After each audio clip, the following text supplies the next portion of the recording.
You're tired of writing your emails every single week, so when you hear about the idea of creating a year long automated sequence, it sounds like a dream. But is this really an effective way to email your list? Are there any downsides to this method? I'm giving you my thoughts on creating long automated sequences. Being an online business owner is full of ups and downs. Some days you can't imagine going back to your 9 to 5, and other days you want to burn your whole business to the ground. We get it. Welcome to Chaos to Conversions, a podcast of practical, no BS strategies to grow your online business. Each week, we're chatting about launching, copywriting, mindset, and more, so you can make sense of the chaos and do more of what works. Join the conversation and let's grow together. Welcome back to Chaos to Conversions. Recently, I've heard more and more people talk about creating year-long email sequences. And if you aren't familiar with this strategy, it's when you create an automated sequence or workflow that releases an email each week on a set day. These emails are obviously pre-written because they're inside of a automated sequence. And sequences typically span up to a year, but they can be shorter as well, like maybe a few months. But the whole purpose is that they are pretty long and that it kind of keeps you from having to write emails for a long period of time.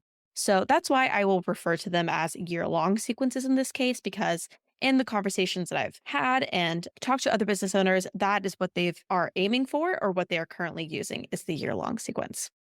So like I said, the idea is that you don't have to stress about writing weekly emails anymore, which sounds amazing, right? You've already done the hard work of writing and you can just put everything on autopilot. Before we get too far into this episode, I'll just go ahead and tell you I don't really love this strategy. It's more than just my personal opinion, though. I have some actually good reasons as an email strategist as to why I don't love these year long email sequences. But I do want to talk about why it's so appealing, why it could work, and then what I would recommend you do instead. So let's start by talking about why it works. Why do these year long email sequences actually have effective strategies in them and people use them? Like, what's the appeal here, right? There's no denying that this strategy can save you a lot of time and stress if you have an email list.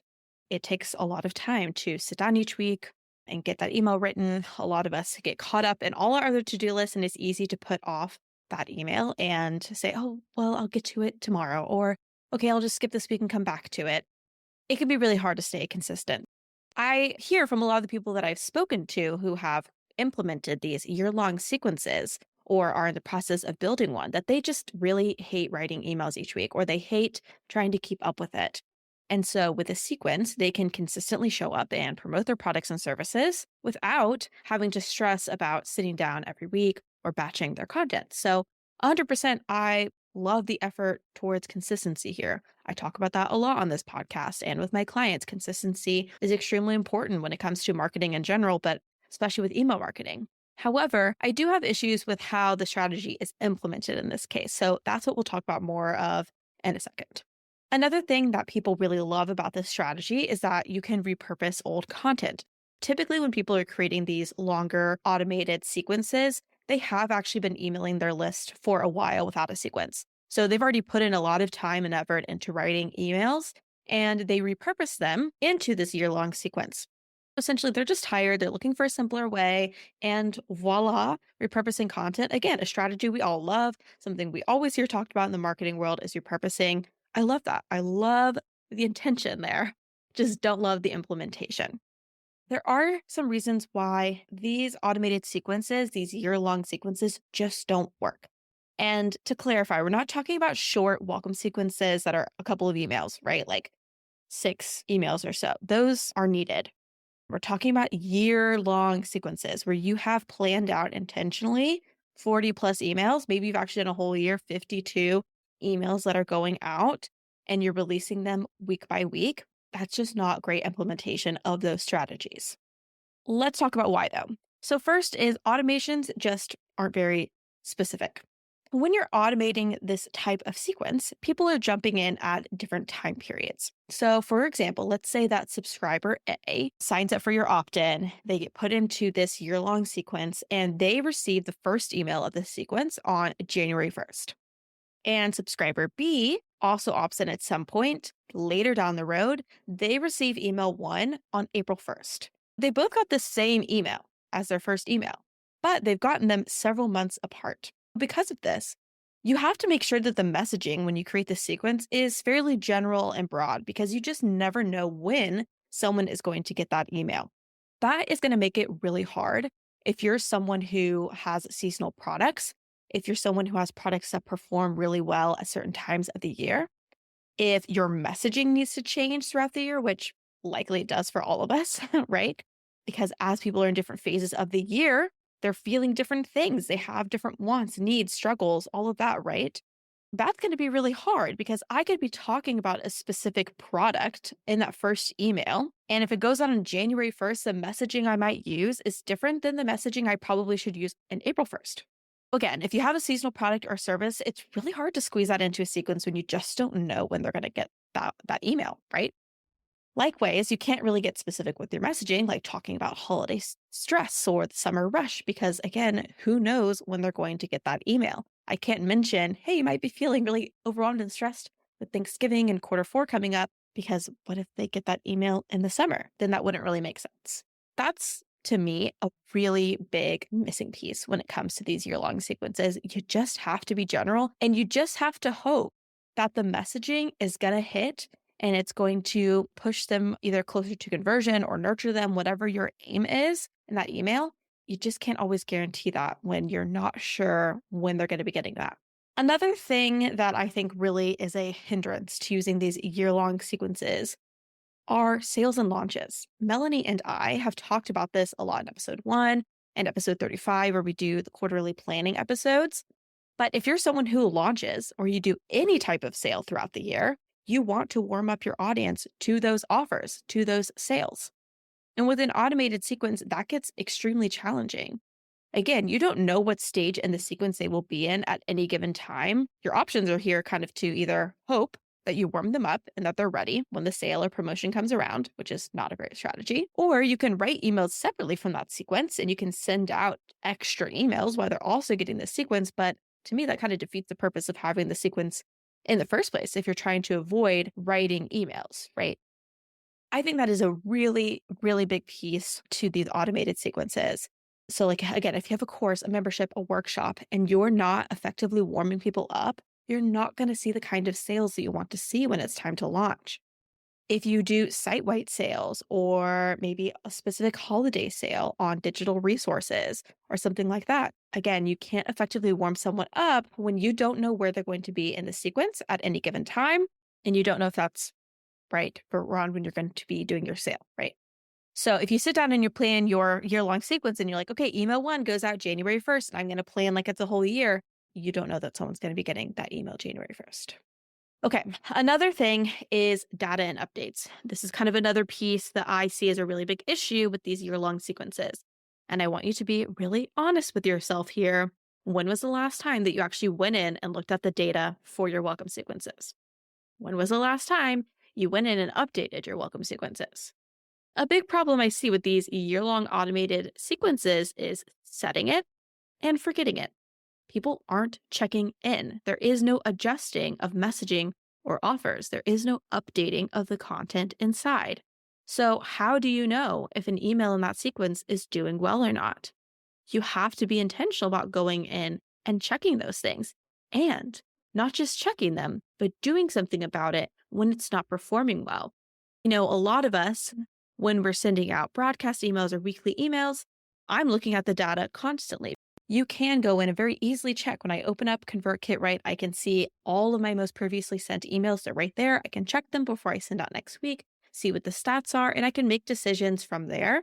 You have to be really intentional, though, if you're going to be using these year-long sequences to go in and check and to make changes. That is the most important part, especially when people are continuously going through them over and over and over. You can't afford to not be making adjustments when things aren't working. Because what happens if the emails you're sending aren't working? People aren't opening them. People are unsubscribing from one particular email, like in that sequence, right? Or it has a bunch of outdated information. Maybe you're still promoting old offers, old products, old pricing. That is going to cause issues in the long run for you when you're trying to convert subscribers to buyers, to becoming loyal people in your audience who are consistently opening and wanting to hear from you. Recently, I had signed up for someone's freebie and I got put into their very long email sequence. And I know that it's a very long sequence, like a year-long sequence that they have set up because almost every single link that I click on inside of their sequence goes to a piece of content from 2022. So I know that's when they last updated their sequence. There are no personal tidbits inside of there. There are no timely pieces of advice. And that makes sense when you're doing a year-long sequence, right? You're like, okay, I don't want to put personal things that might change. I can't, again, put timely advice because I don't know when someone is getting this email. So all of it just sounds really vague and really general. They're just kind of taking a guess at what I might need at that particular point in time. That's not really the kind of content I want to receive in my inbox. I've only been on it for a couple weeks now and I've already kind of been like, is it time to unsubscribe? Like, am I getting anything out of this? Because so far, no. At the end of the day, you have to pick what works best for you. If you are like, yep, I want the ease of something being sent out every week for me, and I'm just going to hope for the best with creating those emails, and I'm going to make sure that I check in on them and update them as needed, then maybe a year-long sequence is right for you if you know that you can keep up with that. However, if you're like, yeah, I was kind of hoping I could just set it and forget it, then I would stay away from doing that automated sequence because that really isn't the best way to do it. The best way is to repurpose your content week by week or month by month whenever you're batching and make sure it's timely, make sure that it includes relevant pieces of information, updated pieces of information that your audience is looking for at this moment. What do you do instead? If you were someone who was thinking about doing a year-long sequence, or maybe you're someone who has a year-long sequence, and now you're like, okay, well, great. You've ruined all my hopes and dreams, Branda. What should I do now? First is I still recommend having a welcome sequence. So you still need to have that sequence that introduces someone to your brand and to your products after they sign up for a freebie. And that's typically about 4 to 6 emails. The goal of this welcome sequence is to warm up your new subscribers, help them become loyal subscribers, people who are consistently opening and engaging in your content, and to hopefully also convert them to buyers, right? So you still want to have that piece. To me, 4 to 6 emails is like the sweet spot. You might have something a little bit longer, but I wouldn't make this a month, 2 month long thing. You're getting too much at that point. As far as the weekly email piece, in my opinion, I would ditch the year-long sequence. It's not really doing you any favors. Instead, create a plan for your content each quarter so that you can show up timely with the messaging and you can make sure that what you're sending out is relevant. It's what someone needs right now. It's what your audience is looking for right now. If you need help with that planning, you can check out my email GPS workshop. I help you plan 90 days of emails and long form content in 90 minutes, and the link for that is in the show notes. You can also create a plan to batch and repurpose your content. Just because you're not putting something into an automated sequence, it doesn't mean you can't repurpose old emails. You definitely can and you should. If you are someone who's like, I'm stressed with trying to keep up with all of this, repurpose.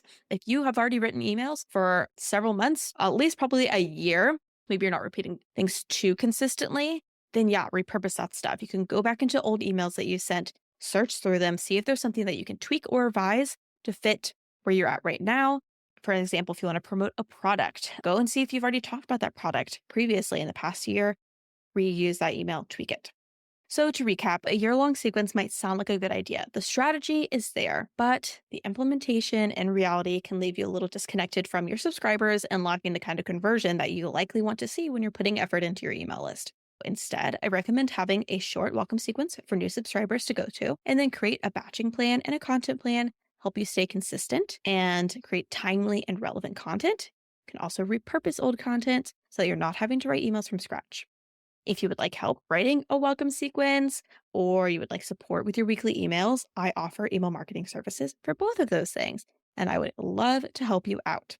You can also check out my freebie, the Bomb AF Lead Magnet, which inside of that freebie, I give you a breakdown of the emails I would put inside of your welcome sequence. So if you're looking for help with that, that is a good place to look. The links for my services, the welcome sequences, and my retainer services, plus that freebie is inside of the show notes.